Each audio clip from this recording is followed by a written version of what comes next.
So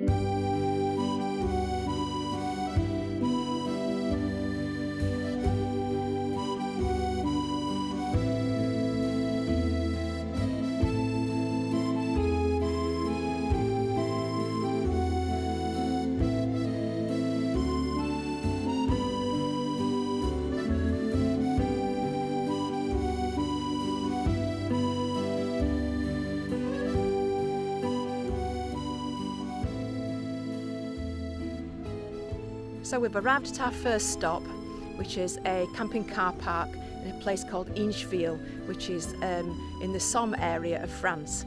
Now the difference with this one here is that this is one of the few aires or a camping car park that you can book. So you have to have a pre-booked ticket. There is an annual fee for it, which is about, I think it's €30.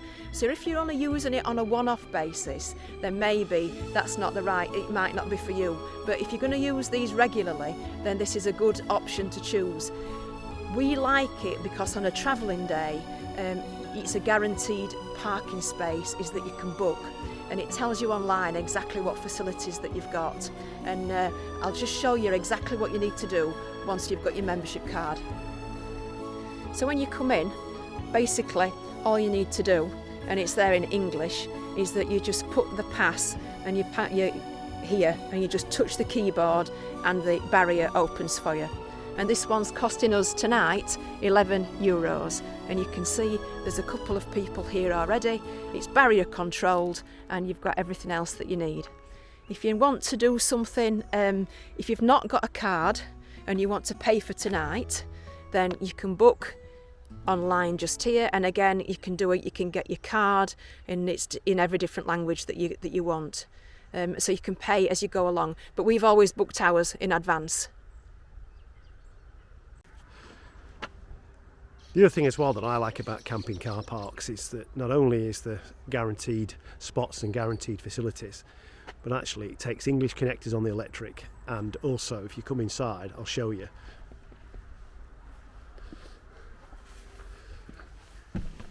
we've got proper polarity. You see the three lights that are on the switch there means that everything is hunky-dory, that the earth and the neutral are coming in at the right connections.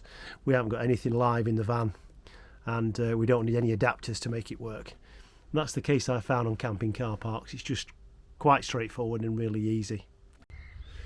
Good morning. We spent quite a good night and awoke to quite a rainy Normandy morning. Now this is motorhome service point, discharge grey water, and then this is a typical sort of setup that you get. There are freshwater toilet emptying point on the bottom, and there is another tap around the side for washing out the cassette. Everything's all in one place. So typically in rural locations you probably can't see too much, but it's a very short walk down there to the lake, and that's typical of the setting that we find ourselves in on these car parks. But scanning around, you can see there are plenty of spaces here. In fact, there are only 4 vans on tonight, and there is some work being done on the grounds at the side, so there's a digger left over in one of the bays, but that weren't working when we were here. So so all in all, quite a good spot overnight. So we're going to get packed up and push on down to Tours. Bonjour mes amis, je m'appelle Hélène. J'achète du pain pour le petit déjeuner.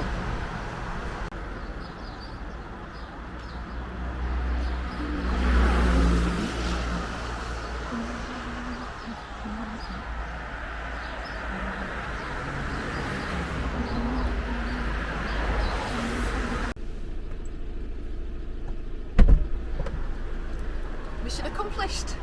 Un baguette pour le petit déjeuner.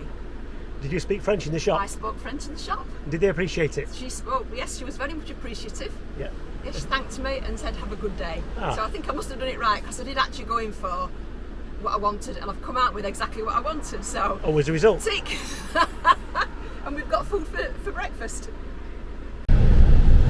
Now we've got food on board, I'll give you a little bit of an update on our plans today. We're heading towards Chateau Chambord, which is about a 4.5 hour journey away. Yesterday was a beautiful day and we decided to go rural and drive through some of the country roads in France, but today the weather's not quite as good, so we've decided to chuck some miles off and stick to the motorways. We've been through Chambord, or close to Chambord, a few other times we've been to France, we've run past it, we've cycled past it, but we've never had chance to stop and have a look round because we've always been heading back for either a ferry or to get back on the train. If you've seen any of our previous vlogs, you'll know that I really like history, and this seems to be probably one of the best chateaux that you can visit. Outside Versailles, it's probably one of the biggest that you can visit, so I'm really looking forward to this. We found an air, or a camping car park air, which is it's actually just at the side of the chateau, and it's going to cost €11 to park overnight. So yeah, it's going to be certainly worth the visit. We've had a really good journey this morning. The sun's been shining all the way. The produce that we bought this morning has definitely sustained us, and we've got about 15 minutes to run to Chateau Chambord and the air that we're going to be staying at. So we'll see you there.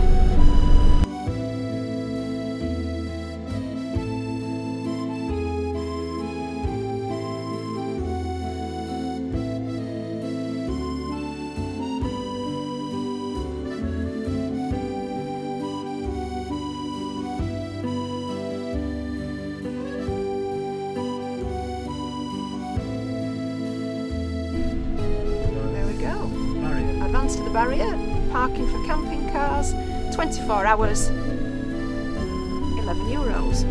Okay, so let's have a look at this. Oh, it's given us a ticket. There we go, I'll take that out. Prenez votre ticket. Take your ticket. Oops. So there we go. That's taking the ticket, and it's going to cost us, yeah, €11. Okay, let's go find somewhere. Look to the right, you can see the chateau. So there's plenty of parking here. It's not say it's a tarmac road, but it's quite well maintained.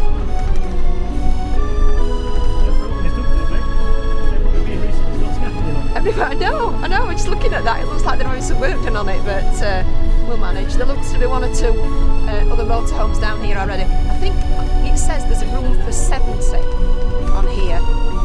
And you can see they're going to sort of make provision for motorhomes. It's going to be a very, very popular place for people to visit, particularly during the summer months, I would say. So we'll follow it round. And I have to say that was a relatively straightforward journey today. A couple of stops just for something to eat, a bit of a leg stretch, and journey's been made so much better by the sun shining. So I think it's directing us down here to the far end of the parking. Yeah, and we'll go around this way and we'll get parked up. There's a few other vans here already. And Adria from a Dutch, oh, there's a little dog here.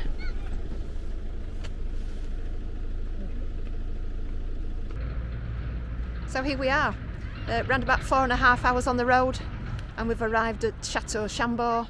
You drive up to the barriers, you've probably seen, take your ticket, and I can only assume that you pay on your way out at one of the parking machines that's here. And if I had to spin you around, I'll let you see exactly where we are. So there we go. As you can see, there's 1 or 2 cars parked here and a few other motorhomes, but that's about it. There's only about 5 of us. It's really nice and quiet in a large wooded area, lots of parkland around. So we'll have 5 minutes, have a little bit of a rest, and then go and explore the chateau and the grounds. So it's literally a 2-minute walk from the car park to the chateau, which you can see down there. There's a ticket office there, but it's also pointing us in this direction here to go over the water and over the bridge. So we'll go and buy some tickets and go and have a look around the chateau and learn all about the history of it. But that water sounds fantastic. It's lovely and cool, and it's quite fast flowing as well. So yeah, here we go. Tickets to the Chateau. So we've arrived at the Chateau. I've been into the ticket office. It's €14.50 for an adult, which I think is about £12 something in English money. In the courtyard just here, you've got you can get something to eat, something to drink. It's all very well signposted all the way around. I'll keep turning it around to keep you out of the sun. And the Chateau is in front of us here. And when you go into the ticket office, you need to have your COVID pass, and they stamp your hand to say that they've seen your COVID pass. You go up to the ticket office and you just purchase your ticket, come out, and then you've got access to the Chateau and the gardens. And I can't believe it, the weather is so beautiful today. It must be 14-15 degrees, the sun's shining, and it's relatively quiet as well. It's the 1st of March, so there's not too many people around. 1 or 2 French children, so I'm wondering if it's the French school holidays. But we'll walk round to the entrance, we'll see what filming we can do. But this is probably one of the most famous chateaux, certainly in France, if not the world over. It was never finished, built in the French Renaissance style by Francis I. So we'll go and see what other bits of history we learn about it on the way around. But they're obviously, like a lot of these buildings now, having some work done on it, and there's quite a bit of scaffolding on some of the buildings. But yeah, we'll see what we can learn on the way, and then I'll film whatever I can.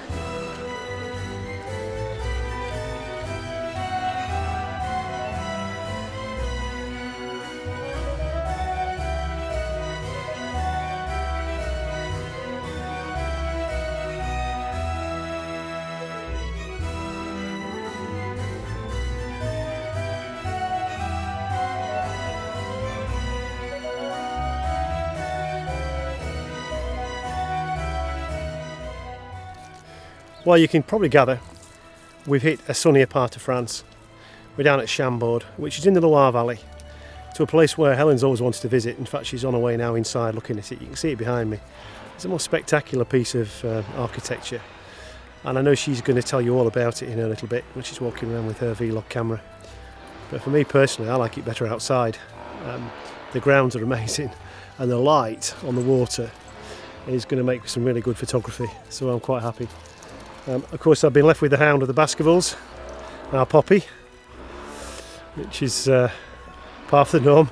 We get left outside with all these historical buildings. It's really Helen's thing. But it's really nice out here, and the sun's shining, it's lovely, and you can probably tell that the woolly hat's gone, the baseball cap's back on. It's starting to feel a bit more like summer. Just come through security in the ticket office, and you're met by this sort of imposing building that's over about 4 floors altogether. And it's a pretty unique history of this building. During the centuries, Francois I, Henry II and Louis XIV came here with all their courts for hunting parties, and it became a palace or a chateau of the reigning monarch. And it's pretty awesome, really. And if you go to the top, apparently you get a view of all the gardens. But we'll go inside and have a look.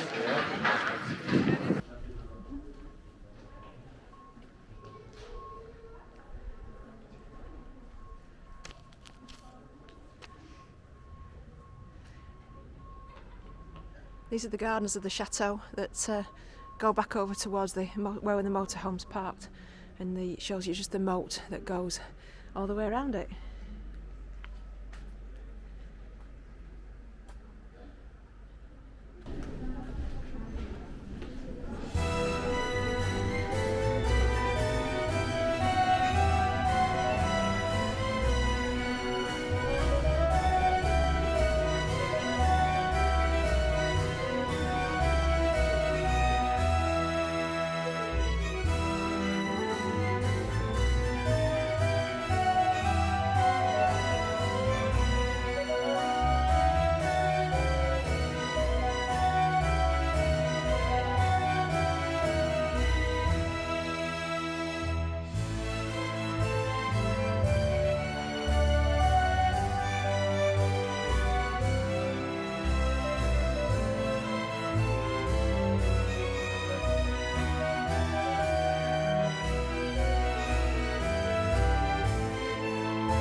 It's a really good picture of the estate here that shows you the chateau and all the grounds and the rivers around it. And then it tells you the history of Francis I, the father of hunting. Well, I remember Francis I from our Tudor history, because if I remember rightly, it was Francis I that met Henry VIII at the very famous Cloth of Gold, where they were both trying to basically outdo each other. And you can see from the things here, all the things that they hunted.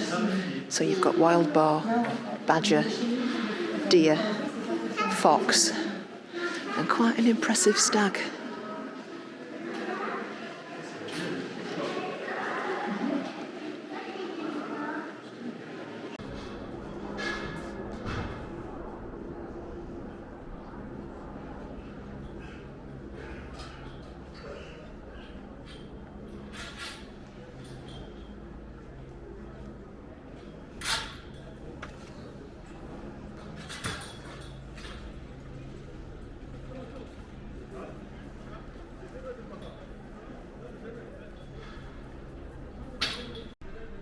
I have to say that's a pretty impressive centrepiece of the building. Underneath there is the stairs that lead basically all the way from the ground floor to the very top floor, and all the floors come away from the centrepiece of the stairs. So all the rooms basically come off those. There's a big hallway on each floor, and then off there you've got a series of rooms that go out into each of the sort of four corners of the chateau. Well, this place is absolutely huge. They're obviously doing quite a lot of work to preserve it, and there's sort of netting and scaffolding in quite a few of the places. It doesn't take anything away from your visit. It's a little bit noisier than you'd expect, but it's really impressive. Another spiral staircase there going up the side of the building. But yeah, all the rooms, as I say, go off the main building, and I can imagine that the amount of staff that there must have been here in the times of Francis I and all the kings and queens of France must have been immense, just to keep this building going.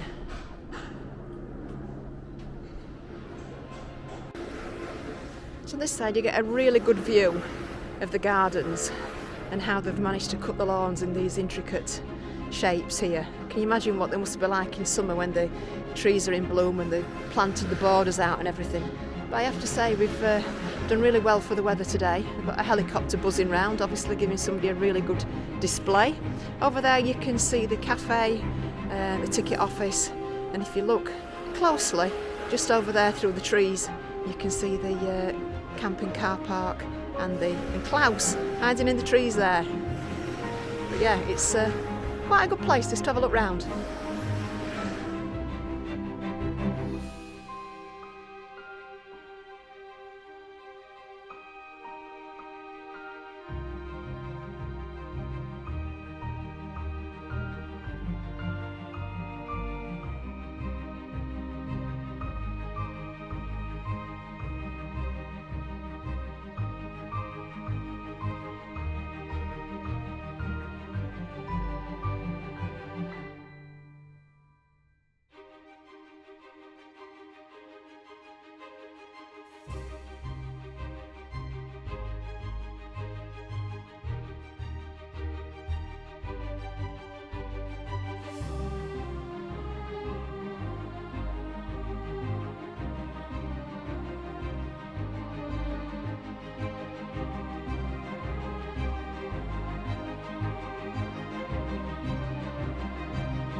Well, I have to say that was a very enjoyable visit round there.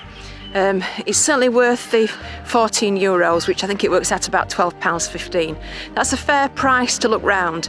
I think I expected something a little bit like Versailles, quite opulent, and it's not like that at all. It's quite bare inside. There are a number of rooms which have got beds in, and like sort of four-poster beds that were used by the French royalty and that used to visit here, hunting trophies and things like that. So there's definitely things that are worthwhile coming to have a look at. You don't need to pay the €14 to get around the estate. There's plenty of, if you just wanted to come in and use the cafe, or if you wanted to walk the dog. There is a bike ride around here as well. There's plenty of grounds around the chateau for you to explore. So if you're a bit of a history nut, a bit like me, and you want to go and have a look at the chateau, then yeah, the €14 is worth it. But you don't have to pay that if you don't want to, if you just want to have a wander around. So I'm making my way back to the van. It's been really lovely to see so many people enjoying the outdoors, sitting outside, having a drink, having something to eat. The sun's shining, people are making the most of it. So we'll go back to the van, see what Martin and Poppy have been up to. I know Martin wants to come out and take some photographs of the chateau, so it's just starting to get a little bit quieter now. People are making their way home, and I'll let him get out, and no doubt he'll put some of his best photos at the end of the vlog.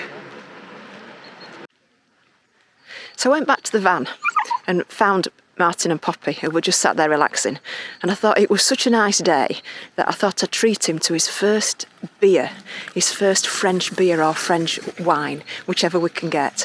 And of course, as it always happens, I'll show you what's happening to start with. We've got the camera out, the tripod's up, Martin's in his element.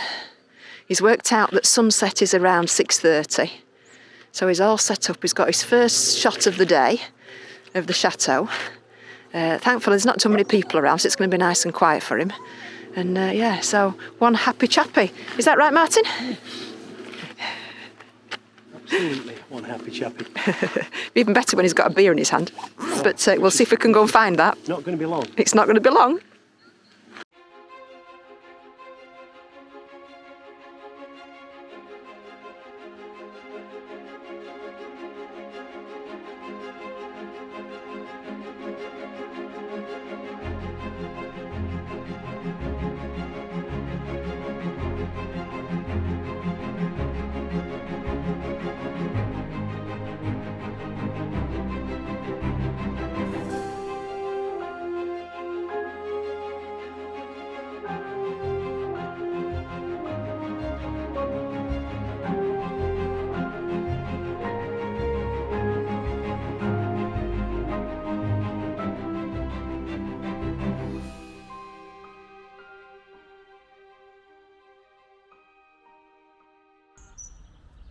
Good morning. That was a very peaceful night at the chateau. Only about 4 or 5 vans here last night. The silence was almost deafening.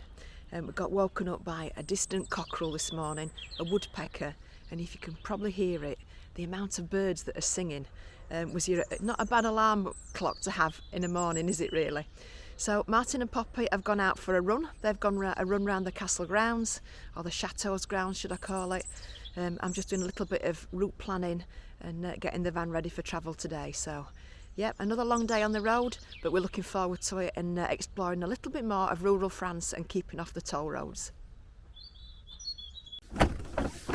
Hello. So, how was that? It's good. It's fair to say that the French people love our pops. Oh, do they? Did they want to keep her? Something French about her, I think. Very good. She's enjoyed that. That poodle bit of her, I think. So, brilliant. Good. Yeah, you need clean feet now. You do. Yeah. Oh, I'm glad you've enjoyed that. Yeah, it was super. Good.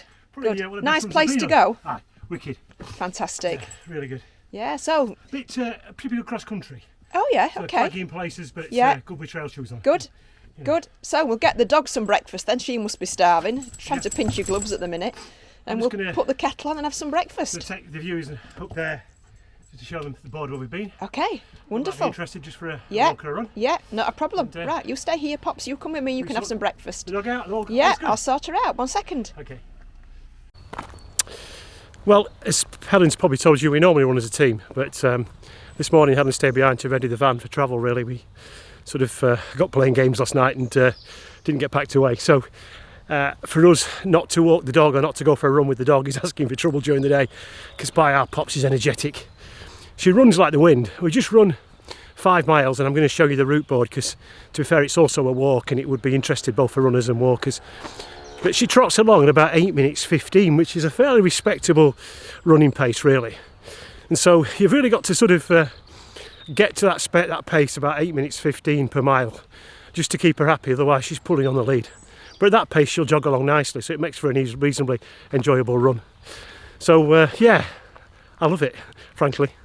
It's good to do things with her. It settles her down for the day. She'll sleep in the van now until we get to where we're going, and then of course she'll want to go again, but that's okay, we can live with that. But not to walk her on her before we set off is just asking for trouble. She'll just whinge all the way.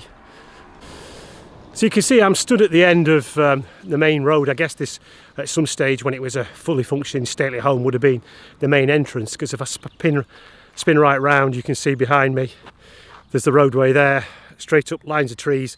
Fairly certain that that would have been the main route up to the front door of the house in ancestral times. But over this way is the board that I was telling you about that highlights the walks through the estate. Now it said signs up saying roaming wild animals, including wild boars, but I didn't see any, and I kept Poppy on a running lead today anyway, because she has got a tendency to run after anything with a pulse. So she's been on a running lead, so not taking any chances. But I didn't see any wildlife boars. More's a pity, really. It would have been quite an experience. So behind me is the route board, and this is the Ronde de Prince Louis, or the Road of Prince Louis. And as you're running round, and I'll show you in a minute, there's other roads as well, including a road to Queen Elizabeth, or Princess Elizabeth I think it is, which must be a nod to the Brits. Whether it's the Elizabeth I or Elizabeth II, I'm not sure. But yeah, it's interesting. So here is the board. We're here, and today we've taken the Red Run, which is a distance of 8.4 kilometres, 5.22 miles. The 2 hours 30 there is a walking time. Took us about 42 minutes to run it. So we are setting off from here. This is where we're stood. We went this way, picked up the red route there, out there, up to the top, along there, and round the red route, all the way back. Sorry, there to there, and back to where we stood now. And that's the route de Princess Elizabeth that we came round. So yeah. So we will, we've enjoyed this place. We're grateful for the couple of days and one night we've had here. Incidentally, my recommendation for this place is arrive at midday, leave at midday, see the estate and the property both at sunset and sunrise. They are different, so you'll get the best out of it. So anyway, we're going to pack up and head off. Martin out. We've left Chambord, we need to pay the parking ticket. It was, as we expected, €11, and that was for 24 hours. There's no services included in that, but I have to say that you get access to the grounds all the time that you're there, and that fully makes up for it. And on the way out now driving, we've just seen there are lots of biking routes and paths you can take through the woods. So if you are fully stocked up on water and you've got all your supplies, you could definitely stay here for a couple of days and do plenty of exploring. So today we're monitoring the weather forecast. Will we end up at Oradour, or will we end up just north of Bordeaux? We're going to see how we get on and what the weather forecast does. But at the minute the sun's shining, we're off to look for a supermarket.